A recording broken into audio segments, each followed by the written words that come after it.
Cagnetti, ci sono delle novità. Peppe, come stai? Ieri ho provato a chiamarti ma eri irraggiungibile. Se vuoi una spalla su cui piangere, sono qua. Ma che cazzo stai dicendo, Cagnetti?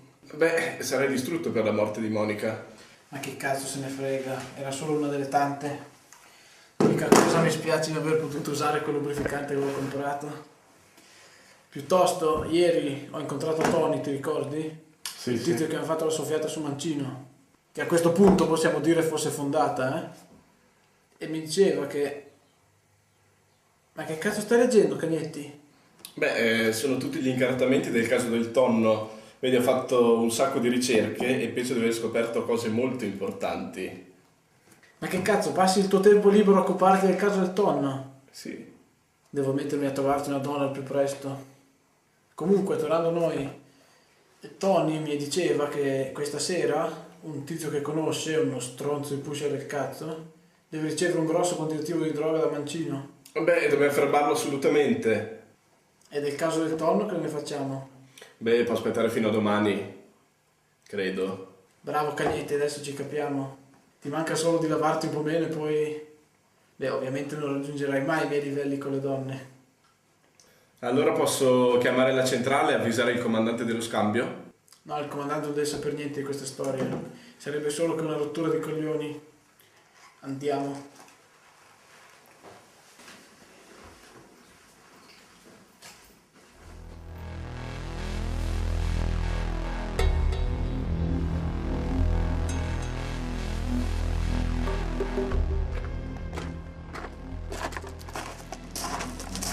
Agente Pepe, gran brutta storia. Oramai la criminalità sta raggiungendo dei livelli spaventosi. Anche nella casa dei poliziotti vanno a rubare questi criminali. Non sono andati a rubare. Lascia stare, Cagnetti. Anche per lei. Dio l'abbia in gloria.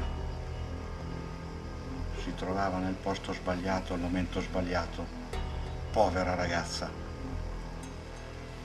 Ma le faremo giustizia. Presto l'assassino sarà arrestato. Credo proprio che non riusciremo a trovarlo. Ti assicuro che presto lo beccheremo.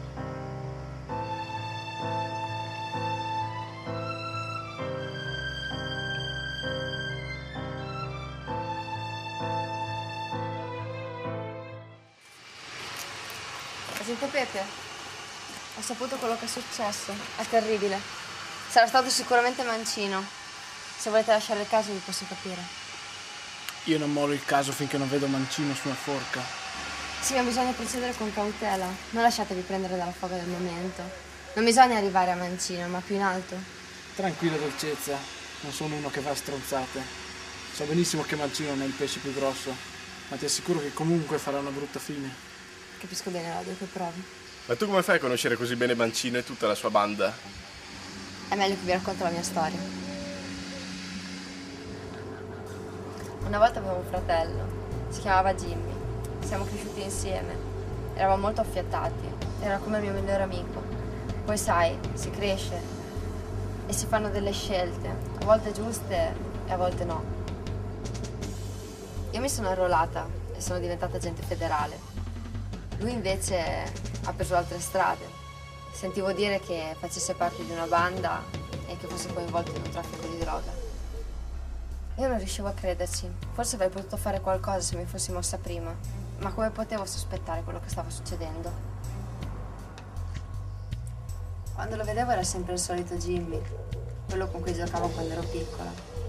Ma poi ho scoperto, stavo facendo il mio lavoro e stavo indagando su un traffico di droga. Non sapete che colpo sia stato per me vedere vendere quelle bustine in quel locale malfamato. In quel momento il mio collega si era allontanato e riuscì a non farlo arrestare. Magari avessimo beccato allora. Ah cazzo, mi sa che dobbiamo andare. Mi pare di vedere qualcuno che sta rubando del tonno. Dai, andiamo.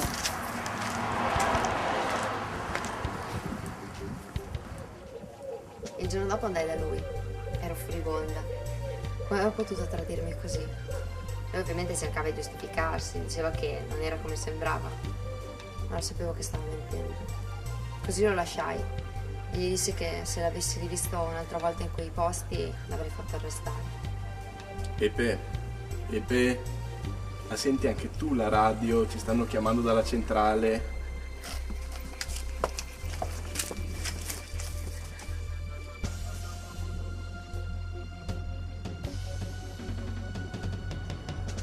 Dopo un po' di tempo me lo ritrovai a casa.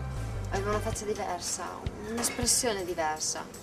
E poi mi confessò tutto, dei suoi problemi con la droga. Di come per pagarsi la roba si fosse invischiato in questa banda. E poi come abbia scoperto la loro grandezza e la quantità di cadaveri che si lasciavano dietro. E poi mi ha parlato di Mancino. È lui che l'ha reclutato. Mi ha insegnato tutto. È un assassino senza scrupoli. E poi mi ha parlato di questa grande autorità, una sorta di padrino, che si sta facendo strada nella criminalità organizzata a forza di esecuzioni. Mi disse che volevo uscire dal giro e che mi avrebbe aiutato nelle indagini per spiare il male che aveva fatto e che mi avrebbe fornito tutte le informazioni necessarie per arrivare al capo dell'organizzazione. Tutto ciò non avvenne e il giorno dopo fu ritrovato il suo cadavere al porto, con un colpo al cuore e uno alla testa.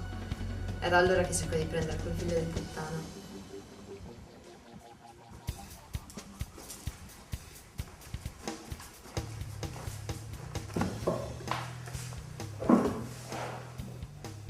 Agente Pepe, mi rendo conto che in questo momento puoi sicuramente sentirti sconvolto.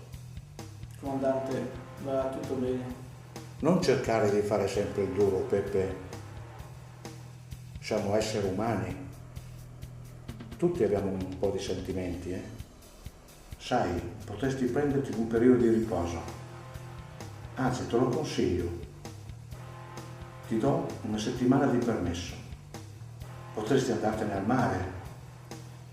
E così per un po' non pensi tutta questa merda che sta sommergendo la città. Comandante, la ringrazio, ma preferisco rimanere in servizio. Non cercare di fare l'eroe. Sentiti libero di prenderti un periodo di riposo. Comandante, veramente la ringrazio, ma voglio rimanere in servizio. Non voglio abbandonare da solo il mio collega Cagnetti, soprattutto adesso che stiamo raggiungendo notevoli sviluppi sul caso del tonno. Ah sì? E quali sarebbero? Beh, per il momento preferirei non dirglieli, ma stiamo seguendo una buona pista e preferirei parlarne quando avremo ulteriori prove. Agente Pepe, lei ha tutta la mia stima. Ce ne vorrebbero dei agenti bravi come lei. È tutto? Sì, può andare. Che testa di cazzo. Ma ti pare che l'abbia detto al comandante?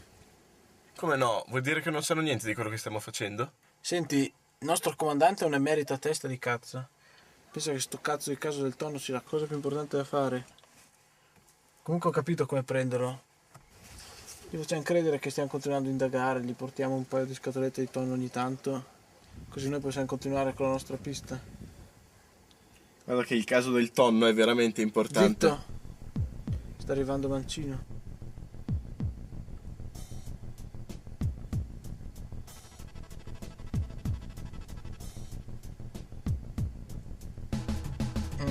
Bene, lasciamoli fare.